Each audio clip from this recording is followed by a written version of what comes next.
ओम गुरुर्ब्रह्मा गुरुर्विष्णु गुरुर्देवो महेश्वरः गुरुर्साक्षात् परम ब्रह्म तस्मै श्री गुरुवे नमः। आज की कथा कार्तिक मास महात्म का 31वां अध्याय बतलाया भगवान ने प्रभु स्मरण का सरल उपाय।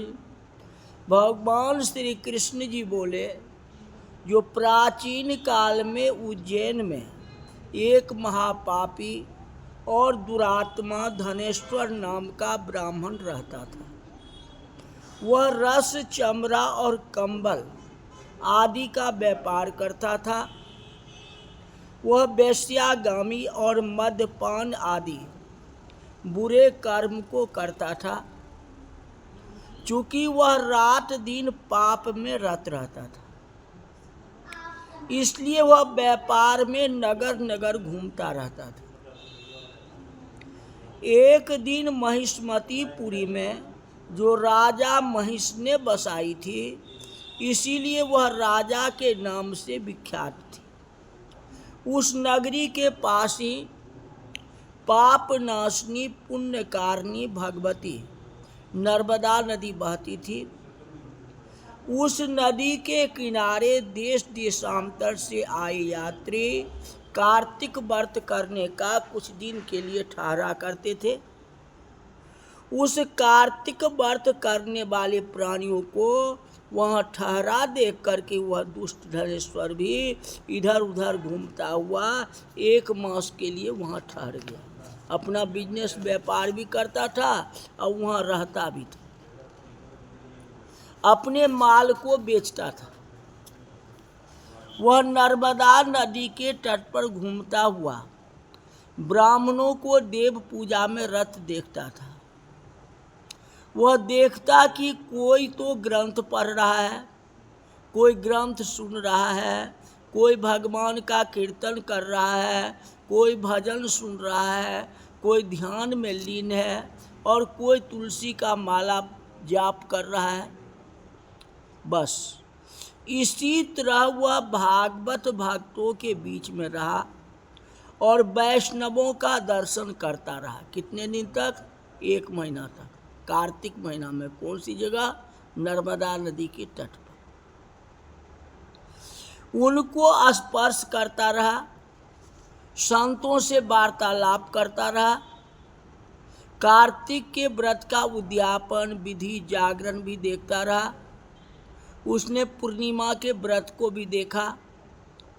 व्रती ब्राह्मण गाय को भोजन करा रहे हैं, उनको दक्षिणा आदि दे रहे हैं। नित्य प्रति भगवान शंकर की प्रसन्नता के लिए कोई दीपमाला कर रहा है। त्रिपुर नाम के राक्षस के 3 पुर को शंकर जी ने इसी तिथि को जलाया था। इसलिए शिव जी के भक्त इस तिथि को दीपदान कर रहे हैं, देवताओं का दिवाली कर रहे हैं। जो मनुष्य मुझ में और शंकर जी में अंतर मानता है, भगवान कहते हैं जो मनुष्य मुझ में और शंकर जी में अंतर मानता है, उनकी सारे क्रियाएं जो निष्फल होती हैं। को कहा गया, शिव द्रोही मम दास कहावा, सो नर सपनो नो मन भावा। धनेश्वर वहाँ की पूजा विधि देखता हुआ इधर उधर घूम रहा था। यही कार्तिक पूर्णमासी का दिन था। पूरा महीना बीत गया। उसे काले सर्प ने डस लिया पूर्णमासी के दिन और वह भूमि पर गिर पड़ा। उसकी यह दशा देख के वहाँ के दयालु भक्तों ने उसे चारों ओर से घेर लिया और उसके मुंह पर तुलसी दल मिश्रित जल का छींटा लगा दिया। क्या किया? तुलसी और जल मिश्रित चरणामृत, उसका छींटा लगा दिया। जब उनके प्राण निकले तो जम के दूत उसे बांध करके कोरों से मारते हुए जमपुरी को ले गए। उसे देखे चित्रगुप्त ने जम से कहा, कि इसने बाल्याकाल से लेकर के आज तक बुरा कर्म ही किया है। इसके जीवन में पुण्य का कोई लेश मात्र नहीं दिखाई देता। यदि मैं पूरा 1 वर्ष आपको सुनाता रहूं तो इसकी पाप की सूची समाप्त नहीं होगी। यह महापापी है, अतः इसको 1 कल्प तक घोर नरक में डालना चाहिए, क्योंकि महापापी है। चित्रगुप्त की बात सुन के यमराज ने बड़े क्रोध में आकर के उसे अपना कालनेमी के समान भयंकर रूप दिखाते हुए अपने अनुचरों को आज्ञा दे के कहा कि हे प्रेत सेनापतियों, इस दुष्ट को मूंगदरों से मारते हुए कुम्ही पाक नरक में डाल दो। सेनापतियों ने मूंगदरों से उसका सिर फोड़ते हुए कुम्ही पाक नरक में ले जा करके खौलते हुए तेल की कड़ाह में डाल दिया। प्रेत सेनापतियों ने उसे ज्यों ही तेल की कड़ाह में फेंका तो लपलपाती हुई आग अपने आप ठंडी हो गई, जिस प्रकार प्रहलाद को अग्नि में डालने से ठंडी हो गई थी। यह विचित्र घटना देख के प्रेत सेनापतियों ने यमराज के पास जाके सब हाल कहा। यमराज को भी आश्चर्य हुआ, तो धनेश्वर को अपने पास बुला के स्थिति पर विचार करने लगे। उसी समय नारायण नारायण का कीर्तन करते हुए देवऋषि नारद जी वहाँ पहुँचे और यमराज से कहने लगे, हे यमराज, यह ब्राह्मण नरक में डाले जाने योग्य नहीं है। यह नरक में जाने योग्य नहीं है, क्योंकि इसने अंत समय में कुछ अच्छा कार्य किया है, जो कि नरक यातना को नष्ट करता है। कहते जो लोग भागवत भक्त का दर्शन करते हैं, संत महात्माओं को दर्शन करते हैं, उनसे वार्तालाप करते हैं, उनका स्पर्श करते हैं, उन्हें चाहे कोई पुण्य कर्म न किया हो, सहज में ही स्वर्ग का अधिकारी हो जाते हैं। आप कहते हैं कुंभ मेला में कौन जाएगा प्रयागराज, इतनी बड़ी भीड़ है। अरे स्नान नहीं करोगे, कम से कम संतों का दर्शन तो होगा। ज्यों पग पर ही प्रयाग में पाप पहाड़ मिलाए। धनेश्वर को केवल संत का दर्शन ही हुआ न, पूजा पाठ को देखा ही न, तो उसकी मुक्ति हो गई। तो उस स्थान में जाने में आपको क्या कठिनाई क्या होती है। 12 वर्ष के बाद तो कुंभ मेला आया है, तो कुंभ मेला नहीं जाओगे तो कहाँ जाओगे। ये जीवन तो ऐसे ही चलता है, आज है कल क्या होगा इसका कोई ठिकाना नहीं है। इसलिए कुंभ मेला माघ महीना में लग रही है, सब के सब जाएं, वहाँ संतों का दर्शन करो, जमुना गंगा जमुना संगम में स्नान करो, सुख शांति सुख समृद्धि के विकास होगी। धनेश्वर के साथ यही हुआ न।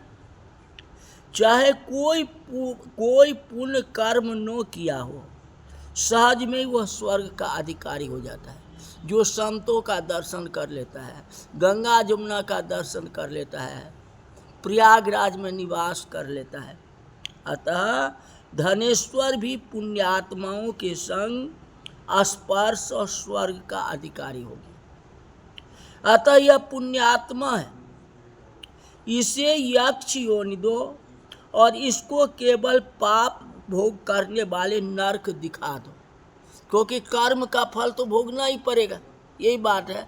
तो नरक इसको लिखा हुआ है, तो नरक में रखना नहीं है, केवल नरक के रास्ते इसको घुमा दो और नरक के बारे में समझा दो। अतः यह पुण्यात्मा, इसे यक्ष योनि दो और नरक केवल दिखा दो।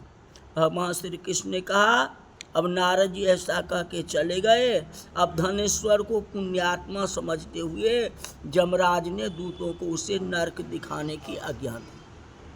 जो कहते मुझे सहारा है तेरा सब जग के पालनहार, कार्तिक मास महात्म का 32वां अध्याय विस्तार। भगवान श्री कृष्ण ने कहा कि प्रेतपति यमराज की आज्ञा से धनेश्वर को नरकों के पास ले गया और उसे दिखाता हुआ कहने लगा कि हे धनेश्वर, इस भयंकर नरक को देखो जिसमें पापियों को जम के दूत सदा ही तकलीफ देते हैं।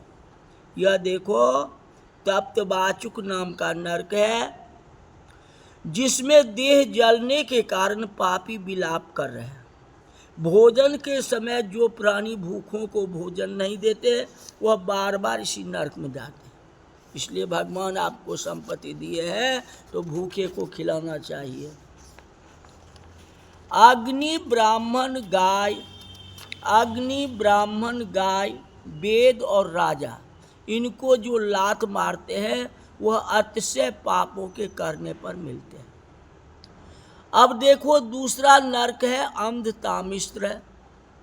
कहते हैं ब्राह्मण, सुई के भांति मुख वाले तमोत नाम के कीड़े इन पापियों को काट रहे हैं। इसे नरक में दूसरों को दिल दुखाने वाले पापी को गिराए जाते हैं। राम राम राम राम किया करो, दुख न किसी को दिया करो। किसी के दिल को दुखाना नहीं चाहिए, और दिल दुखाओगे तो नरक में जाना पड़ेगा भाई।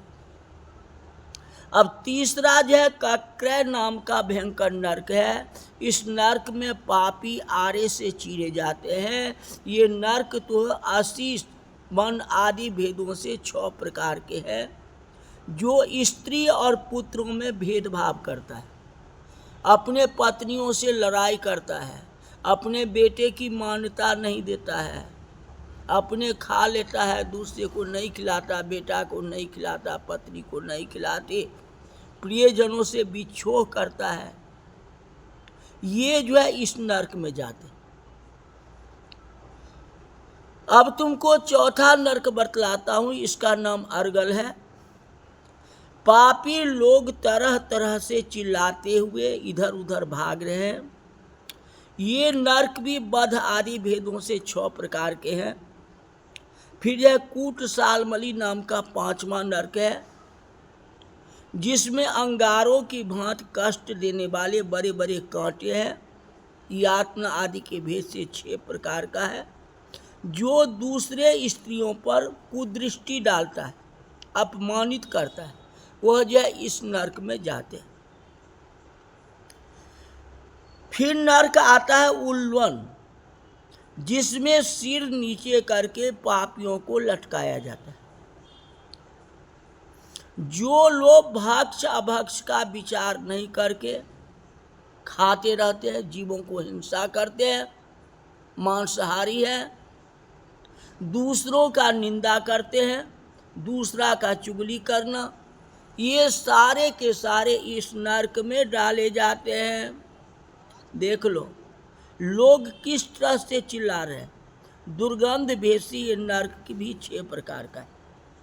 7वां कुम्ही पाक नरक है।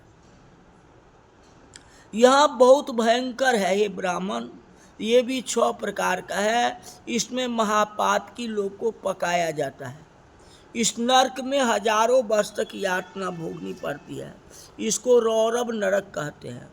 इच्छा रहित जो पाप किए जाते हैं वह सूखे, और इच्छा पूर्वक जो पाप किए जाते हैं वह पाप आद्र कहलाता है।